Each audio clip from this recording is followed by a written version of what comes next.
Welcome to the ExecMBA podcast. I'm Brett Twitty, Director of Admissions for the Executive Formats of the Darden MBA.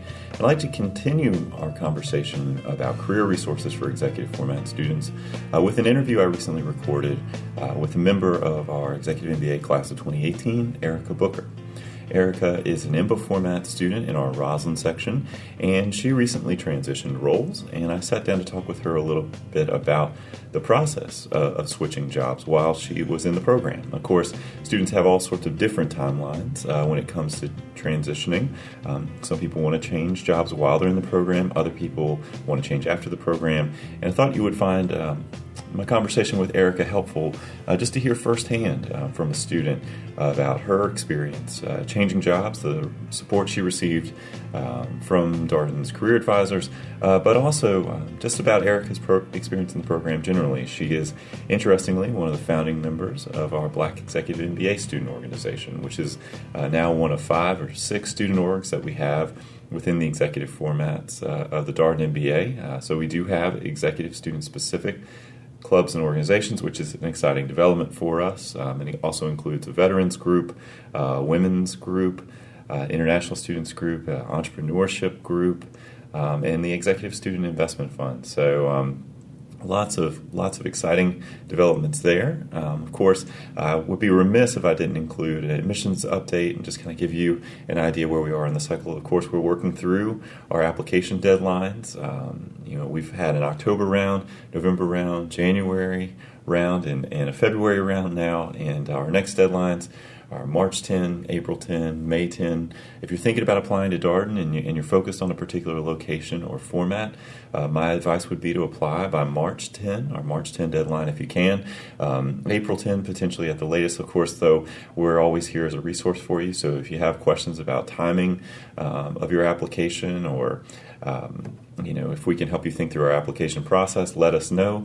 We offer phone conversations and in-person meetings, what we call office hours, but also are available by email at execmba@darden.virginia.edu. I offer March and April as sort of a guideline because both those rounds are still relatively early in our cycle. As we get to our May, June rounds, we still likely will have some availability in our class, but it's possible that a section, either Rosslyn or Charlottesville, might be starting to really fill up, or we may be more limited in terms of our format options. So our general advice is, if you can, focus on applying in March or April to make sure you have maximum optionality, potentially maximum choice when it comes to location or format. But as noted, we're always here to help and look forward to connecting with you in the coming weeks. So right now, without further ado, this is my conversation with Arica Booker. Arica, thank you for being on the podcast. Welcome. Thank you, Brett. I'm so excited to be here. I've heard of everyone doing all these fun podcasts, so now I'm finally a part of it. Yeah, my goal is to talk to everybody in the program eventually. So that might be 5 or 6 years worth of podcast episodes. But I'm pretty sure. Anybody I can talk to, I will. So thank you for taking the invitation. So for our listeners at home, tell us a little bit more about your background and what you're doing currently. So I come out of operations for hospitality. But ahead of that, I actually was in PR for a couple of years in community relations, and really found a lot of pleasure in that space, but decided after being laid off from a company that probably I needed to find something that was a little more stable. For whatever reason, I just felt really shook by being in my 20s and laid off from a company.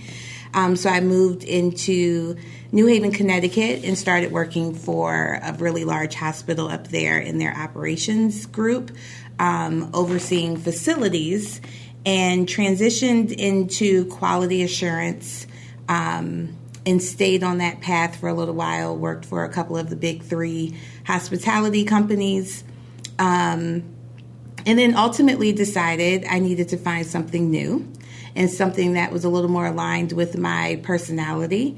And currently I'm doing business development and acquisitions for Thompson Hospitality. So we talked a little bit with Jim and Sarita on the podcast just to get them introduced, and we'll be doing a series of interviews and conversations about executive format students in the job search process or moving up in your career or switching or entrepreneurship. over the coming months. But you would be a career switcher, not industry, but at least employer. Yeah, I don't think I thought that's what I was when I first came to Darden. I think I thought I just needed to do something different. Was that going to be with my current employer, or could it be with a different employer? I didn't know. So I had a lot of conversations with Jim, just kind of talking it out. Does it make sense for me to be in this space, that space? And funny enough, going through the course of different classes with my classmates, a lot of them were like, you should be in sales. Your personality is really extroverted and, you like to talk to different people. And I was like, sales, that sounds terrible. Aren't they like slimy? I'm picturing this, person just trying to sell you whatever. And I explored sales a little more closely and spoke with Jim about it again. And he figured out a way for me to align my current role of sales with my former role of operations. So the position that I'm in now actually feels made for me. I almost feel like someone wrote this job description knowing my background and gave me the job.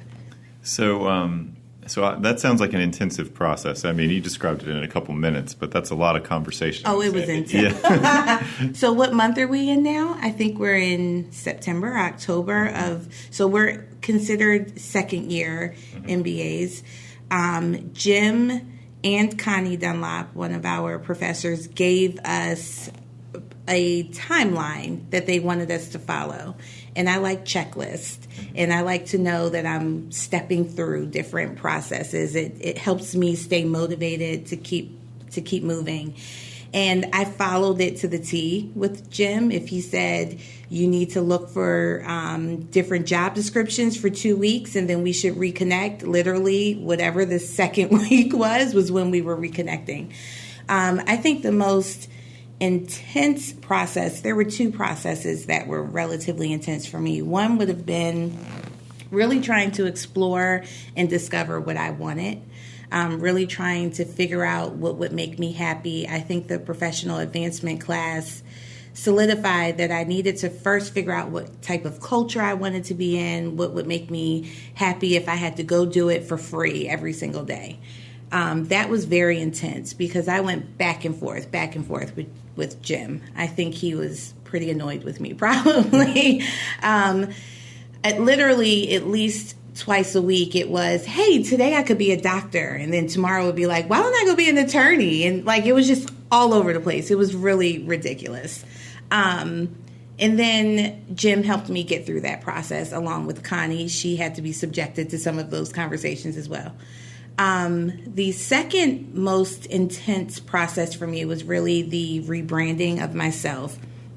Taking a look at my LinkedIn account, even my Facebook, to make sure that was in line with what I wanted to speak to my audience about, so that people understood that I was service-oriented, really enjoyed relationships and getting to know people. So I had to make sure all of that was revamped, and it included my resume and my executive summary.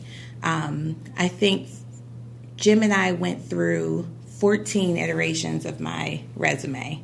It started with 3 pages of mess and is now one page of really tightened, well-refined, well-defined job descriptions of what I did in the past, and really being able to give people an overview of who I am.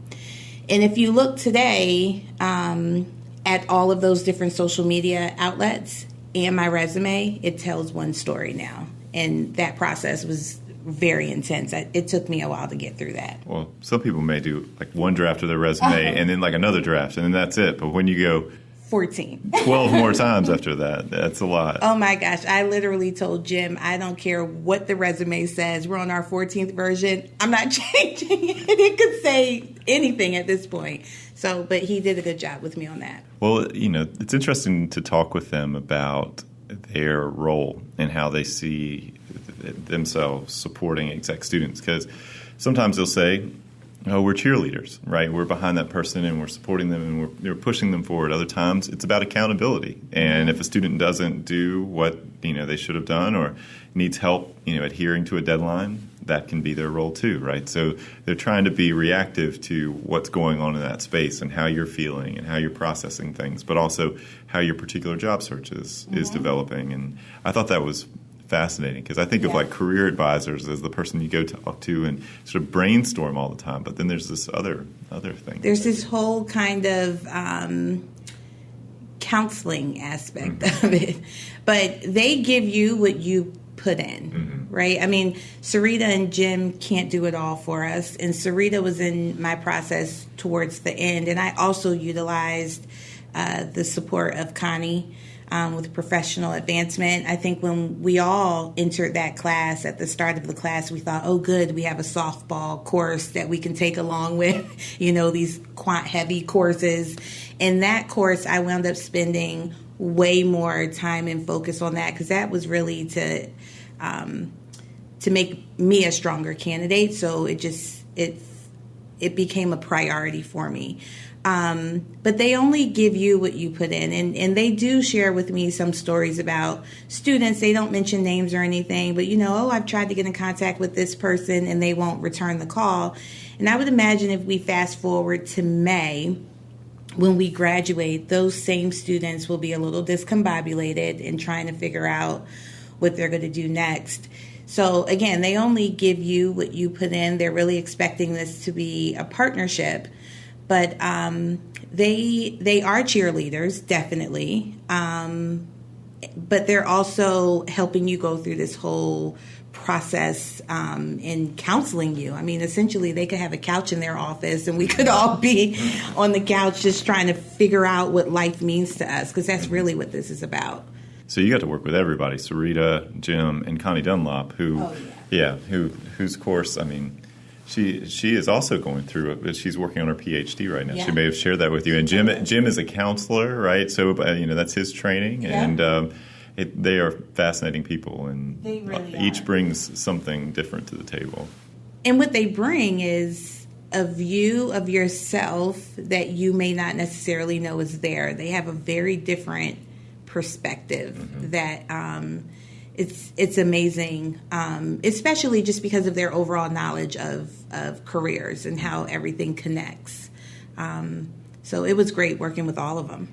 And we talk to students a lot when it comes to the job search about it's a matter of potential, right? So it's to your point about, it's up to a student to actualize that potential and to reach out and avail themselves of these resources and really own their process, right? So to the comment that you made earlier, success or successful outcome or desired outcome in any job search, particularly as an executive format student, but I would say in any professional program, it's a function of the time and attention you're willing to devote to it. And there's a lot of time and attention. I think that UVA does a good job, Darden in particular, of creating leaders. And I think a part of that is self-awareness and discovery.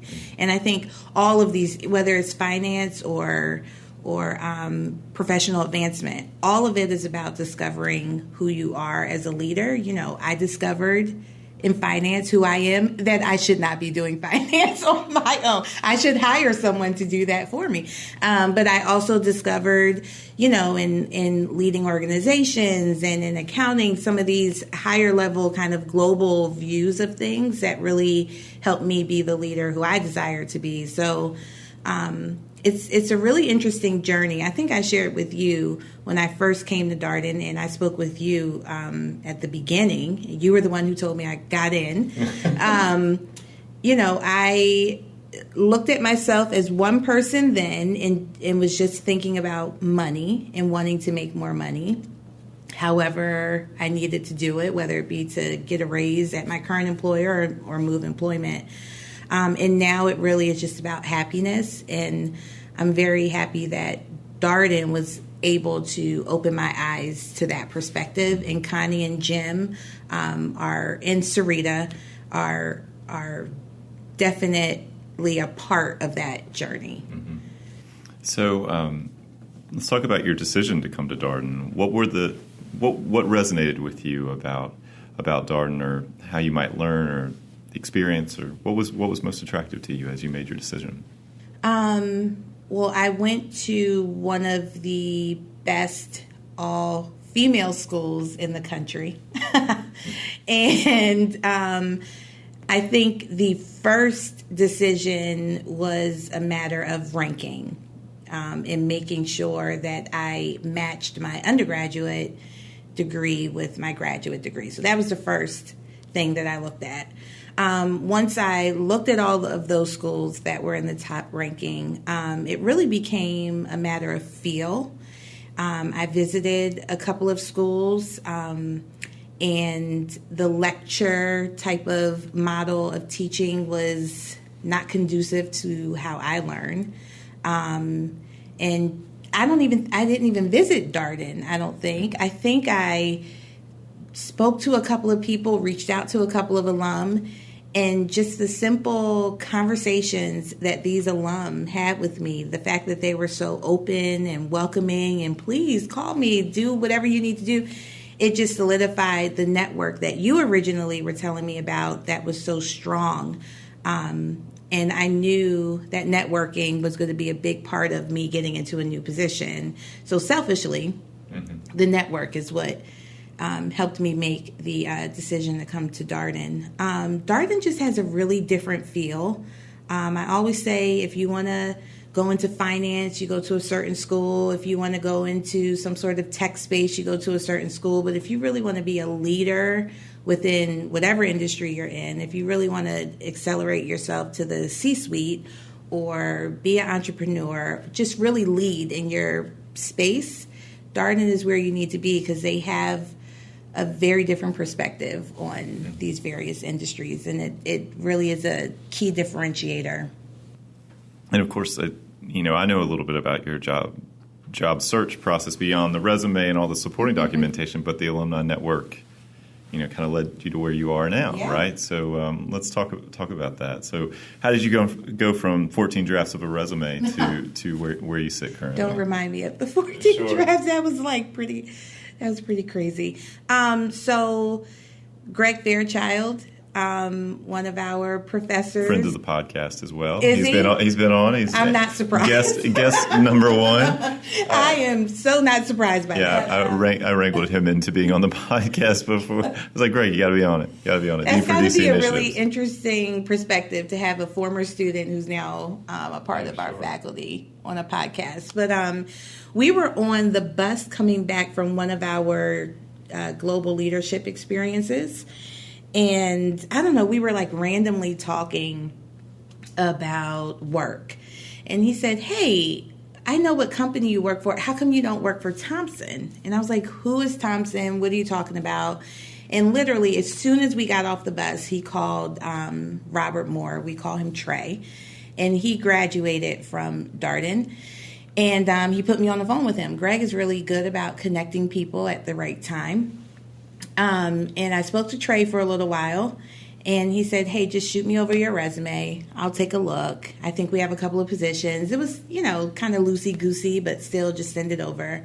And then I left for my Darden Worldwide experience in Uganda and decided whatever happens, happens. When I got back, I interviewed with a couple of people and was hired probably within a month. I didn't apply for any of these positions. It's just that Trey is a Darden alum, Greg, obviously a Darden alum, and the other connection was the owner of the company that I work for is a Darden alum. Now, of course, I had to still prove to them that I deserved to have the job, but it was definitely a safe space. They recognized the Darden brand, and they knew what type of education I was receiving. Greg, fortunately, thinks that I'm a good student. So he was able to give me a nice recommendation. Greg is very coy about all of this, by the way. He always likes to say, you got this on your own. I didn't do anything. Well, Greg is the one who made the initial contact for me. That's right. Just an introduction, though. He made an introduction. Then I took it from there. But without the introduction, I don't think I would have had too much of a shot. Our first, I think it was for LR1, you guys display all of the notable alum. And Warren was one of the notable alum. And I made a note and said, I need to reach out to this hospitality company, but didn't think about it again. And I think I even reached out in that week, but never really thought about it. So Greg's connection definitely helped me get in front of Trey and the folks there. So I've talked with Corbin Norman, one of our EMBA format students. And his interview will be on the podcast eventually. And the two of you are very involved in our Black Executive MBA student organization, which is just starting, right? So exciting time. We now have 5 or 6 student organizations in the Executive MBA program. And wanted to, at least while you're here, talk to you a little bit more about that student organization and sort of why you decided to start it. We've had a blog post on it, but you're here on the podcast. We can talk about this in multiple venues. So why did you start the organization? Well, Corbin was the first student I met. I think we had something at Le Meridien. You were there to show us our new space. And we spoke a little bit about, how many Black students have you seen accepted? Do you know any of them? So he was my first contact here. And I think during LR1, we said there's an immediate need for some sort of organization that we could all be supportive of each other. So it originally started as literally a support group. If you're not doing well in accounting, I know accounting well, so let me share some of that knowledge with you. And that's how it started. Corbin and I decided that we also thought it would be an amazing idea to be able to pull non-Blacks kind of into the fold for us to say, here's exposure to the Black community. Here's what we do. It's not a flat community. It's multidimensional. There's a lot of different aspects to being an African American. And we took that and ran with it. We went to Barbara. We went to Paul. We went to Greg, of course. We went to Martin to say, do you think this is a good idea? And originally we thought we were just going to join on with BBSA, the Residential Black Student Association. The president of that club is a Spelman alum. So, we originally thought that we would just kind of work together, but we felt the need, especially with the desire of Darden to grow so much, especially in DC, that a club was needed or an association was needed here. So now what we want to be able to do, we want to affect change within the Darden community, whether it be advancing our cause through adding case work to our curriculum with Black protagonists. We want to be able to, of course, open up the pipeline of African American students to come into Darden and experience what we're experiencing, and then also networking for our group. But it's open to everyone. It's not just for the Black students. And so far, it's been really beneficial. We've been able to be very supportive of each other and a sounding board for the non-African American students in our class, which is probably the better outcome. The networking thing, that's great. Getting to know each other personally, that's great. But getting to expose the African American culture to other people who maybe were closed-minded, maybe not, who knows? Just having that platform has been amazing because the dialogues that we've been able to have with some of our classmates has been life-changing for them and for us. And you feel, but for the organization, you probably wouldn't have been having this conversation? No, I think it would have been very disjointed. I think we would have been saying a bunch of different things. I think we try to speak with one voice, even if the one voice says we don't all have the same views, so we want to be able to come together. And admittedly, we do have some social events for ourselves that we like to participate in, but we definitely just want to make sure the exposure of the need of diversity is evident in this program.